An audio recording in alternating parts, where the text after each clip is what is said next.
Have you ever driven down a lonely highway and had no idea you just passed a hidden museum carved and painted on the cliffs? At Canyon Pintado on Highway 139 in Colorado, ancient panels tell stories of birds, flute-playing tricksters, and hands reaching across time. Stick around, because one panel in particular may change how you look at rock imagery forever.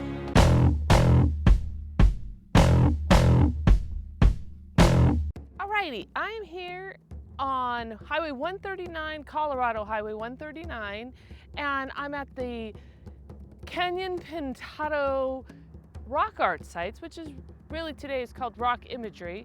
And so we're gonna go visit some of those sites today, and I'm super excited to see them. I saw them when we were coming into town, or when I was coming into town last week, and I could see some of the pictographs from the road. So I'm super excited to go check them out and see what this has to offer. Easily accessible, we'll see, and we'll have a great day. Alrighty, we are here at the Lookout Tower site, and what's interesting is, as you can see behind me, these rubble walls. That was once what they think was a lookout tower, and if you look up the valley, you can see more lookout towers, and even just directly across the way, I think there was another one, so they could like signal down the way if there was danger coming. And then the other notable thing about this site, and I don't want to climb up on the walls, well, I don't want to climb up on the walls because I probably won't do much damage, but if 100 people come or 200 people come, which is the goal, then it could do some damage. So I'm not going to walk up there. I'll walk around and show you what's around the other side, but I'm not going to walk up there.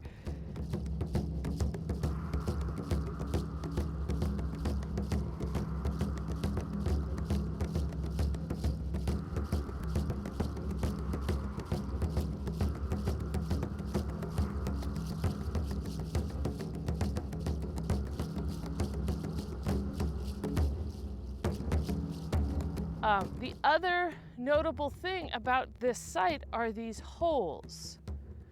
So we've got holes that go up this way, 1, 2, 3, 4. Then we've got holes over here, 1, 2. And these holes line up with the summer and winter equinoxes here in this part of Colorado. So it's kind of like a solar calendar for when to plant your crops and that sort of thing. At least that's what they think. So super interesting, super cool. Okay, we are here at the Two Hoodoos site, and it's right over here. They have put up a barrier. They say to protect it from livestock, but it also protects it from people.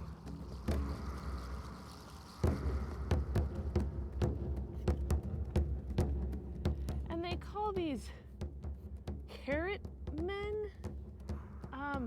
I would characterize them, because of course I know the Barrier Canyon style of ghost figures. They look more like ghost figures to me than carrot men. And then we've got anthropomorphic, but we've also got over here this horned person, so a zoomorphic type figure over anthropomorphic. Anthropomorphic meaning human-like, zoomorphic meaning animal-like. On to the next site. Okay, we are here at 4 Mile Draw, and there are several petrograph panels here and some old cabins. It says that it's a 1 to 2 hour hike. I'm certainly hoping that's not the case, but let's go find out. Okay, so I'm at the first panel, not too far from the car, and you can see behind me, the panel has It has some barefoot prints. It has some people. It has some squiggly lines. And then right there, yes, those are bullet holes that have damaged the panel as well.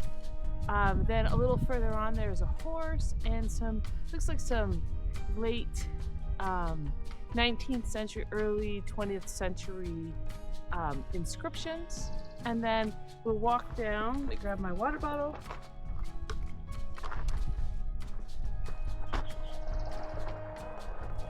We'll walk down over here, and there is another significant panel.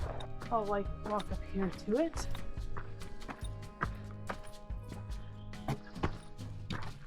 As you can see, with patterns and looks like corn and maybe the pattern of the river at the time. There's an upside down person, it looks like. Okay, on to the next panel. So we are here at the Sun Dagger site, and these 3 circles that are behind me, it says at 10 a.m. Mountain Standard Daylight Time, all 3 circles are bisected by the sun's sunlight. My guess is that's on a solstice or an equinox, but of course we don't know because I don't know. I will look it up and see if I can find out more information. But at 10 a.m. on Mountain Daylight Standard Time at some time of the year, three of these circles are completely bisected, and it's just another one of the solar calendars, probably for planting, that the ancients used. That took me about 45 minutes to walk the loop, so you got it in 2 minutes, plus any research time that I spend, which I will spend. On to the next one. We are here at the Cow Canyon site, and there are some petroglyphs and pictographs behind me, and some that I've never seen that almost looks like a weapon. So maybe that is after the Spanish have arrived with weapons. I don't know. Obviously I don't know, but we've got a lot of circles and such. Okay, we are here at the White Bird site.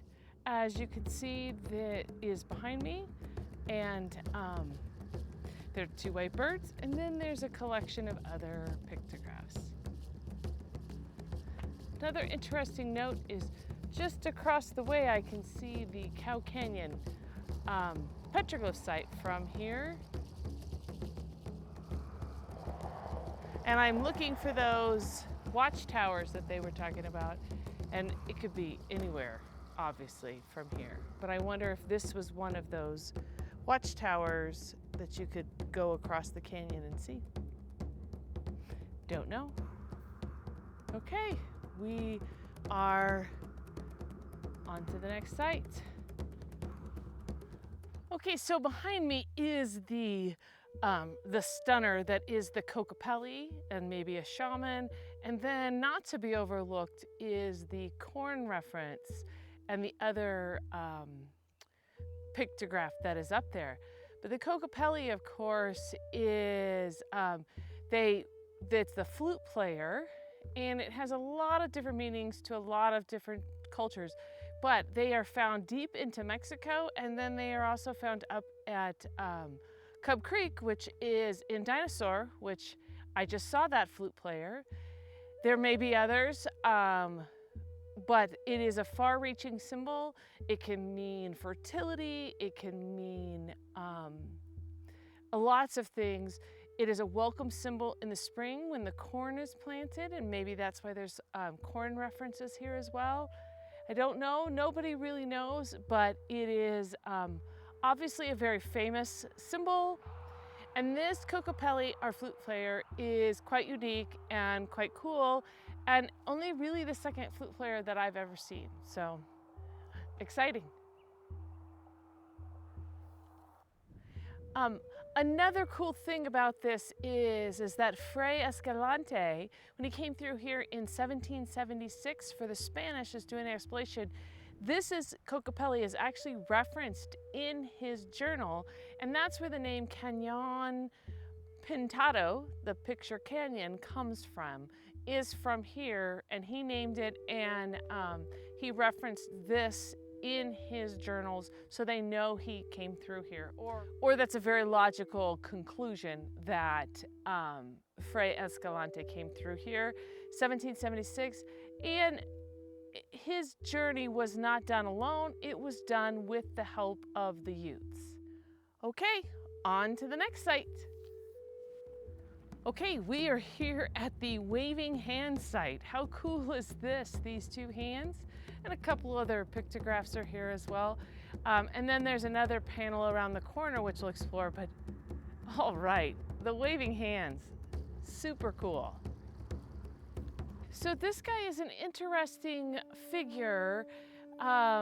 He's known as the guardian figure. I think he's kind of a crossover figure from 1500 to 2000 years ago between Barrier style and the classic Fremont style.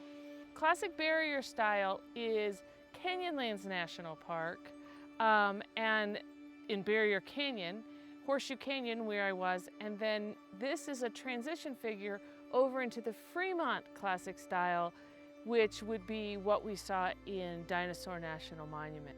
I put them together side by side by side, and when you look at it, you can really see what they're talking about. What do you think? Do you see the connection? Drop a comment and let me know. Well, this ends our journey on Canyon Pintado on 139. We visited all the sites today. I hope you enjoyed it as much as I did.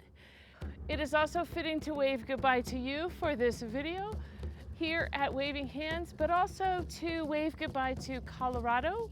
This is my last night. I'm heading up to Ouray to soak in the hot springs, and then I'm heading towards California, which will be my next stop, somewhere hopefully cool on the coast. Anyway, I hope you enjoyed this video.